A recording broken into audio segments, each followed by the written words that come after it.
ህገወጥ ኢትዮጵያውያንን መያዟን ተናገረች ይላል። ሳውዲ አረቢያ በአንድ ሳምንት ውስጥ ብቻ ከ12000 በላይ ህገወጥ ነዋሪዎችን በቁጥጥር ስር ማዋሏን ገለጸች። ህገወጥ ነዋሪዎቹ በቁጥጥር ስር የዋሉት ከሰኔ 5 እስከ ሰኔ 11 2017 ባሉ ቀናቶች በተደረገ የተቀናጀ ፍተሻ መሆኑን ሳውዲ ጋዜጣ ዘግቧል። የሳውዲ አረቢያ የሀገር ውስጥ ጉዳይ ሚኒስቴር እንደገለጸው የጸጥታ ኃይሎች ከሚመለከታቸው የመንግስት አካላት ጋር በመተባበር በተደረገ ፍተሻ በርካታ ህገወጥ ነዋሪዎችን መያዝ እንደተቻለ ተናግረዋል። በቁጥጥር ስር ከዋሉት መካከል 7333 የሚሆኑት የሳውዲን የመኖሪያ ህግን የጣሱ መሆናቸውን ሚኒስትሩ ተናግረዋል። አያይዘውም 3060 የሚሆኑት ደግሞ የደንበር ህግን የጣሱና 1673 የሚሆኑት ደግሞ የሳውዲ አረቢያ የሰራተኛ ህግን የጣሱ እንደሆነ ሚኒስትሩ ዋቢ በማድረግ ሳውዲ ጋዜጣ ዘግቧል ይላል። በእነዚህና በሌሎች ምክንያቶች በአጠቃላይ 7238 ህገወጥ ነዋሪዎችን ከሳውዲ እንዲወጡ መደረጉን ሚኒስትሩ ተናግረዋል። እንግዲህ ተመልካቾቼ አጣር አርጌ እቺን ጋዜጣ መግለጫዊ እንደሰማችሁት ማለት ነው። እንግዲህ በአንዳንድ ጦሰኞች ምክንያት እንግዲህ ሌሎቹም ስራ መስራት የሚፈልጉ ህይወታቸውን ኑሯቸውን መኖርና የሚፈልጉትን ነገር አላማቸውን አሳክተው ለመሄድ ሲሉ ግን በአንዳንዶች ተንኮለኞች ምክንያት ግን ሊሰሩ አልቻሉም። እንግዲህ ከሰኔ 5 እስከ 15 ባለው መሃል እንኳን ስንት ህዝብ እየታሰረና ወደ ሀገር እየተያዘ ታፍኖ እየተላከ እንደሆነ በተለይ አሁን ላይ ልጁ ባለፈው ከሞተ ቀን ጀምሮ በጣም ሀፈሳ ተጀምሯል። በጣም ከመላችሁ በላይ ማለት ነው። ሰላም ጤና ይስጥልኝ ውድና የተከበራችሁ በመላው ዓለም የምትገኙ የኮኪቲው ቤተሰብ እንደምናላችሁ በያላችሁበት ሰላማችሁ ይብዛ። ውድ የሀገሬ ልጆች በተለይ በሳውዲ አረቢያ ያላችሁ እህት ወንድሞቼ በጥንቄ በተለይ አሁን ላይ ኢጃዛ ያላችሁ ስራ ለመፈለግ የምትወጡ በጣም ቁጥብ መሆን አለባችሁ። በተለይ አሁን ላይ እየተያዙ እየታፈሱ እየታሰሩ ይገኛሉ።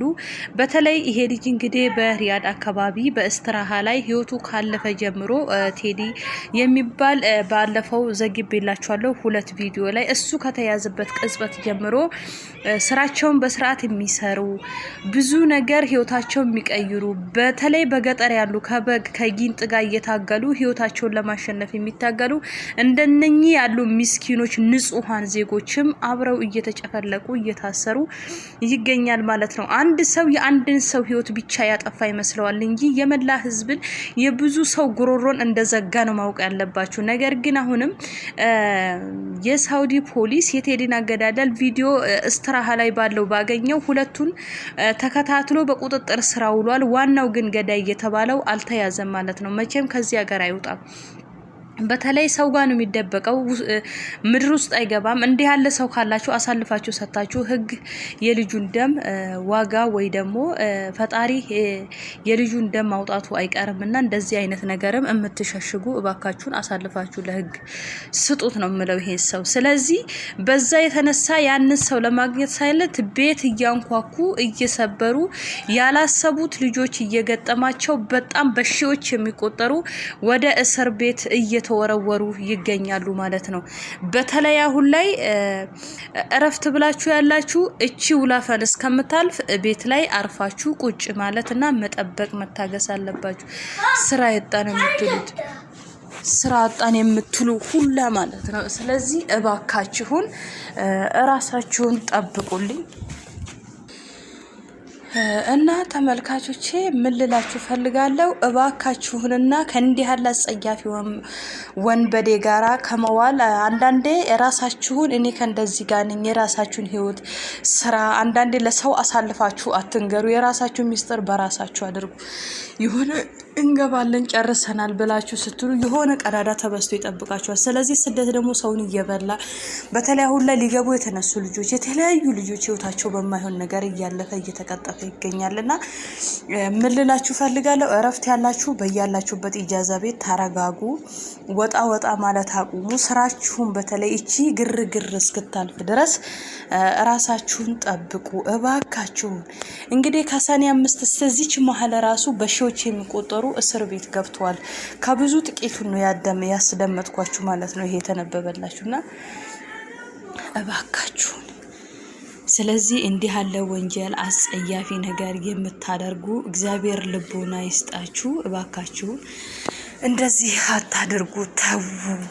ስለዚህ ሌሎቹ እኔ የሚያሳዝነኝ በባህር መተው ረሃቡን፣ ጥሙን፣ ጊንጡን ሁሉን ነገር አሸንፈው መተው አልፈው በሰላም እየሰሩ እያሉ እንደዚህ አይነት ተንካሲስና ቆሻሾች ደግሞ በእነሱ ምክንያት ነገር ፈልገው ነገሮቹ ከተበጠበጡ በኋላ እነኚህ ልጆች ምንም ሳጠፉ በአንዱ በለኮሰው ሌላ ላይ እሳቱ ሄዶ ማረፉ ነው እጅግ በጣም በሚያሳዝን። ምስኪኖች እየሰሩ በስርዓት እየሰሩ ያሉ ልክ ወጣ ሲሉ ህገ ወጥ ነው ያሉት እያሉ እየጨመደዱ ወደ እስር ቤት እየላኩ ነው ማለት ነው። ስለዚህ እባካችሁን ያንድ ሰው ሳይሆን የብዙ ሰው ህይወት ነው የምትቀጥፉትና የብዙ ሰው እንጀራ ነው የምትዘጉትና ከእንዲህ ያለ ነገር እባካችሁን ተው፣ ራሳችሁን ቁጡ።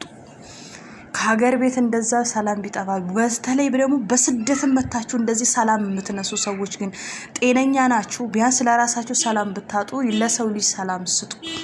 ለሰው ልጅ ደስታ ምክንያቱ እንጂ ለሰው ልጅ መታሰርና መገደል ምክንያት አትሁኑ።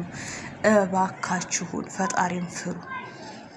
ፈሪሃ እግዚአብሔር ያሌለበት ሲጀመር ደነዝ ነው። ምን ሊያስብ ይችላል ብላችሁ ታስባላችሁና እባካችሁን ከድንገት እንግዲህ ወጥቶ ከመቅረት የማይሆን ነገር ከመሆን ፈጣሪ ይጠብቀን እላለሁ።